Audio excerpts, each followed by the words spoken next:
Antonio Estazar. Antonio, cuéntanos cómo va la creación de energía eléctrica allá en Guaymas. Bueno, nosotros tenemos un proyecto que nace desde mi campaña para diputado federal que se llama Energía Sonora. Este es un proyecto muy interesante porque es el primero en su tipo en el país. Es la primera vez que un grupo de familias, 10.500 familias del estado, que no se conocen entre sí porque viven algunos en Guaymas, otros en Empalme y otros más en 37 otros municipios que integran los 39 que represento como diputado federal y que corresponden al cuarto distrito electoral federal.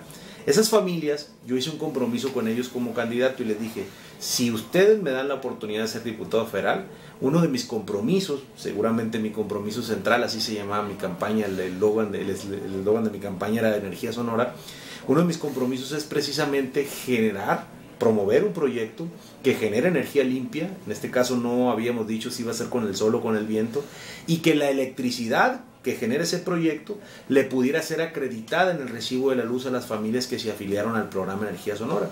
Entonces empezamos durante la campaña a ir afiliando a familias, obviamente la mayoría de ellas de escasos recursos, que requieren de este apoyo por parte, en este caso, del Poder Legislativo, para poder construir este parque. Este parque ya se construyó, ya con ello y dimos cumplimiento a un compromiso de campaña y ya está produciendo electricidad. Entonces, esta es una muy buena noticia, no solamente para Sonora, sino para México, porque es el primer modelo en México en donde se está generando energía limpia y renovable, y esta energía hará posible que paguemos menos en el recibo de la luz. ¿A cuántas familias estamos beneficiando con esto, Toño? En la primera etapa 10.500, pero ya gestionamos, gracias al apoyo del gobierno del presidente Enrique Peña Nieto, otro recurso adicional para construir no uno, sino 2 aerogeneradores. Ahí mismo en Puerto Peñasco estará ubicado, y vamos a afiliar a otras 10.500, de tal manera que van a ser 21.000 familias en total las que van a estar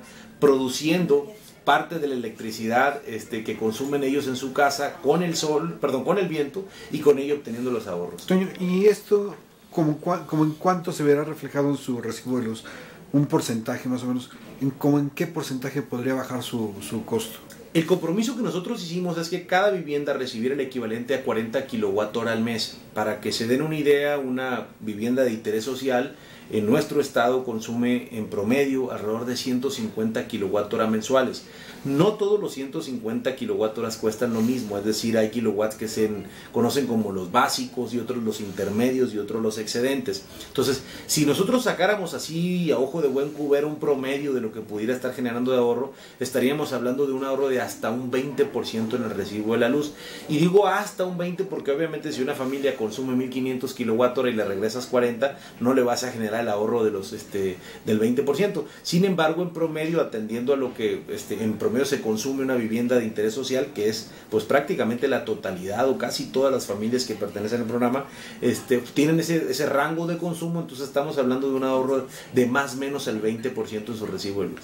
¿Esto haría que ya fuera competitivo a nivel internacional la generación de energía limpia? Estaban planteando un 35%, ¿no? Sí, así es. O sea, en este momento nuestro país tiene más o menos alrededor de un 25% más o menos de el total de la electricidad que consumimos los mexicanos proviene de fuentes de energía limpia. La meta del gobierno del presidente Enrique Peña Nieto, incluso en este mismo sexenio, es poderla crecer hasta el 35%, precisamente a raíz de la reforma. ¿Cómo se va a hacer? Bueno, con nuevos instrumentos que antes no teníamos los mexicanos, como un mercado, si le pudiéramos llamar un mercado de bonos de carbono a nivel nacional, que se llama certificados de emisiones limpias, que va a estimular precisamente a aquellos generadores de electricidad que estén produciendo con fuentes renovables, con el sol, con el viento, la geotermia, incluso la hidráulica, empresas. Entonces, eso va a detonar que México empiece a voltear hacia otras partes, en lugar de estar pensando en producir la electricidad con el combustóleo, con el carbón o con el diésel, que tenemos hasta este momento un 20% de la electricidad en México que se produce con fuentes que son contaminantes y caras. Toño, entonces esta reforma energética no es solamente sobre petróleo, es sobre una producción en otras perspectivas de energía que podría despetrolificar la economía mexicana. Exacto, exactamente. De hecho, cuando mucha gente habla de la reforma energética, luego piensa en barriles de petróleo. Yo pienso en aerogeneradores y en paneles solares, porque al final de cuentas creo que esa alternativa es muy viable, porque le permitiría a nuestro país dejarse de preocupar cuánto va a costar el barril del petróleo. Recordemos que la electricidad hasta este momento, y un 20% de la electricidad que consumimos en nuestro país, depende de ese cambio en los precios de barriles de petróleo. Es decir, si yo utilizo combustóleo o diésel para producir electricidad, quiere decir que mi principal insumo para producir electricidad es el petróleo.